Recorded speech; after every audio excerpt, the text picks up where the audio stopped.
It's so versatile, you know? I mean, guitar, like, I say guitar to 100 people, they're gonna think of 100 different guitarists, you know? Like, from classical to rock to blues to jazz to, you know, I mean, it's guitar. Beneath the mask, the hint of a smile. Jhaysson's music, you're listening to it now, by the way, is about the only thing that can still make it past the fatigue. Because I used to, like, first I played cello in the 3rd grade, and then I played saxophone until high school. And then my brother's friend came over. Yeah, he brought his guitar over and started playing Metallica, and I was like, that was like life-changing, you know? After graduating college, when music didn't pay the bills, massive student loans that I have to pay off, Jhayssonn took a teaching job. Why not travel? I mean, I have a degree. In South Korea. Do something.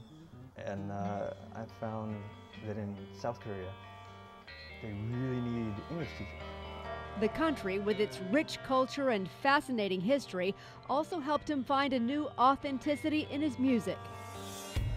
I was writing a lot of music, a lot of really things that I thought were really good. Like I started. But in April of 2009, not just music, but also working on lyrics, and because I also want to be a writer, you know, so I want to do a lot of things. Those wants fell in line behind one basic need. I had this big lymph node pop up on above my clavicle. Survival. And I was like, well, I'm in Korea, lots of strange things. It's probably just bacteria, maybe a virus. Worst case scenario, it's a fungal thing. So, prayed about it. Changed my diet a little bit because there were some, you know, in Korea. So I was like, well, maybe I should be a little more careful. And I did that for like 2 months, but it didn't get better. Jhayssonn was diagnosed with a rare form of non-Hodgkin's lymphoma. He came back to the States and began a grueling course of chemotherapy. As soon as they would drop the bag on me, it was like, I would crash. 22 treatments later, the cancer is still there, and Jhayssonn is spent.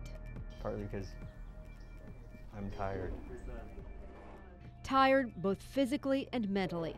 His immune system shot. Jhayssonn spends his days in isolation, mostly on his computer. And his music? No, I'm pretty much dead inside. There's no, like, creatively, yeah. Something his mother, Teresa, calls hard, heartbreaking.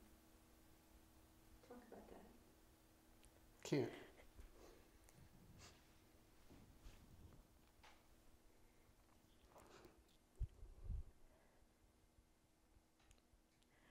You learn to take one day at a time.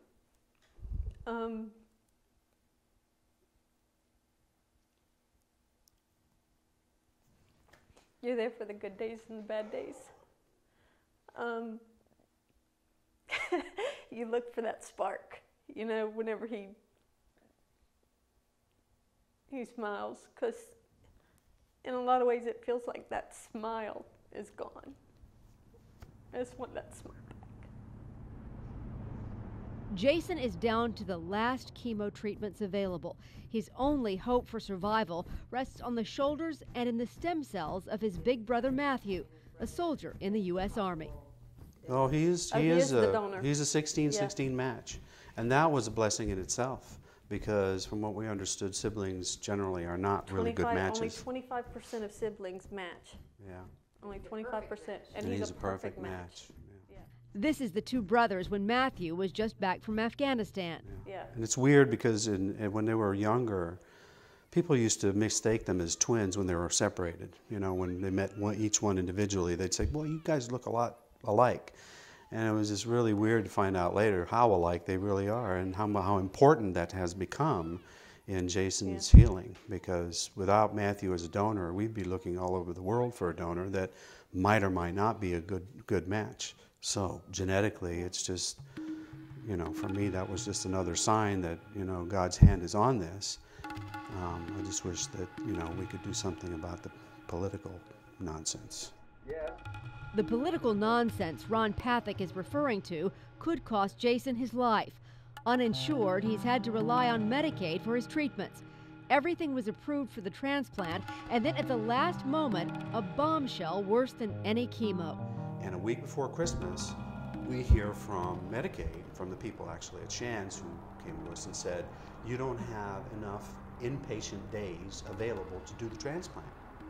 Well, we're, inpatient days, they're saying that there's only 30 days a year allocated to Medicaid patients to use for inpatient stays. So in effect, because he doesn't have enough of those days, then they're denying his stem cell transplant. If Jhayssonn waits until July 1st, his days renew, but his doctors say that will be too late. And the thing that really infuriates me about this argument that's going on now out there is that they're using this death panel title as something that's new, that's come out of nowhere as a result of healthcare reform. That's such a lie. It's already there. It should never happen in America. It shouldn't happen anywhere, but it certainly shouldn't happen in America with the resources we have. And, the Patheks found a sympathetic ear in Senator and cancer survivor John Thrasher.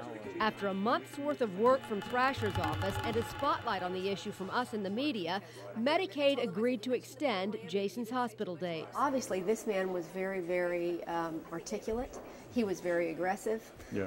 I think what would happen if that was the person who was ill and was really trying to work through all this stuff? I mean, I don't think they would have ever gotten to the point where they even got to you, probably. Well, some people would not have. I think that's exactly right. Yeah, and there are some continuing people on the waiting list for this kind of a medical procedure. Well, I know at Shands alone, I believe there were 10 more people. 10 more people, exactly, yeah.